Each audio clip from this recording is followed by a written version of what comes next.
കണ്ണിലെ കൃഷ്ണമണികളാണ് അദാനിയും അംബാനിയും. ഇവരുടെ സാമ്പത്തിക ഉന്നമതി മാത്രമാണ് മോദിയുടെ ലക്ഷ്യം. അതുകൊണ്ട് തന്നെ ഇന്ത്യ വിടുവാൻ തീരുമാനിച്ചിരിക്കുകയാണ് 4300 കോടീശ്വരന്മാർ.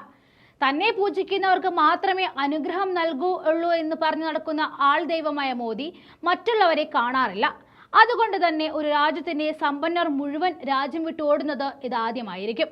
അതും പ്രധാനമന്ത്രിയുടെ പിടിപ്പുകേട് ഒന്നുകൊണ്ട് മാത്രം. ഇന്ത്യയിൽ നിന്നും കോടീശ്വരന്മാർ കുടിയേറുന്നു എന്ന് റിപ്പോർട്ടുകൾ പുറത്തു വരികയാണ്.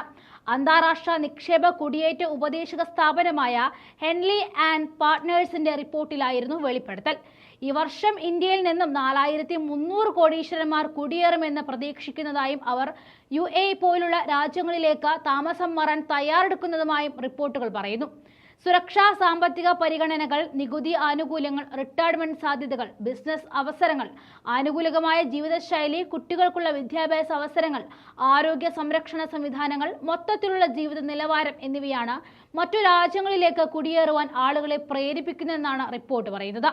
ഇന്ത്യയിൽ നിന്നും 5100 കോടീശ്വരന്മാർ വിദേശത്തേക്ക് കുടിയേറിയതായും കഴിഞ്ഞ വർഷം ഇതേ റിപ്പോർട്ടിൽ പറഞ്ഞിരുന്നു. ലോകത്തിലെ ഏറ്റവും വേഗത്തിൽ വളരുന്ന സമ്പദ് വ്യവസ്ഥ ഇന്ത്യ ആണെങ്കിലും കോടീശ്വരന്മാരുടെ കുടിയേറ്റത്തിന്റെ കാര്യത്തിൽ ചൈനയ്ക്കും UK-ക്കും ശേഷം ആഗോളതലത്തിൽ ഇന്ത്യ 3-ാം സ്ഥാനത്തെത്തുമെന്ന് പ്രതീക്ഷിക്കുന്നതായും മാധ്യമങ്ങൾ റിപ്പോർട്ട് ചെയ്യുകയാണ്. ഭൂരിപക്ഷം ആളുകളും UAE-യിലേക്ക് കുടിയേറുമെന്നാണ് റിപ്പോർട്ട് പറയുന്നത്. സീറോ ഇൻകം ടാക്സ് പോളിസി, ആഡംബര ജീവിത ശൈലി തുടങ്ങിയ നിരവധി കാരണങ്ങളാണ് ആളുകളെ അവിടേക്ക് കുടിയേറാൻ പ്രേരിപ്പിക്കുന്നതെന്നും റിപ്പോർട്ട് ചൂണ്ടിക്കാണിക്കുന്നുണ്ട്.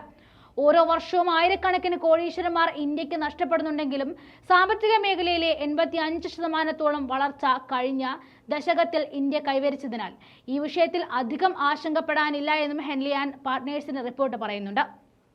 UAE-യുടെ മെച്ചപ്പെട്ട വെൽത്ത് ഇക്കണോമിക് മാനേജ്മെന്റ് സിസ്റ്റം ആളുകളെ കൂടുതൽ അങ്ങോട്ടേക്ക് അടുപ്പിക്കുന്നു. സമ്പന്നർക്ക് അവരുടെ സ്വത്ത് സംരക്ഷിക്കുന്നതിനും സാമ്പത്തിക നില കൂടുതൽ ഉയർത്തുന്നതിനും ഈ സിസ്റ്റം അവരെ പ്രാപ്തരാക്കുന്നു എന്നാണ് ഗവേഷകർ പറയുന്നത്. പാവപ്പെട്ടവരെ മാറ്റിപ്പാർപ്പിച്ചും പണക്കാരെ കുടിയൊഴിപ്പിച്ചും മാധ്യമപ്രവർത്തകരെ നാടുകടത്തിയും മോദി മുന്നേറുകയാണ്. ഹാട്രിക് വിജയം കൊയ്ത് മോദി ഇക്കണക്കിന് പോയാൽ രാജ്യത്ത് കർസേവകരെയും പശുസംരക്ഷകരെയും മാത്രം നിലനിർത്തുവാനുള്ള പദ്ധതിയും വൈകാതെ കൊണ്ടുവരും.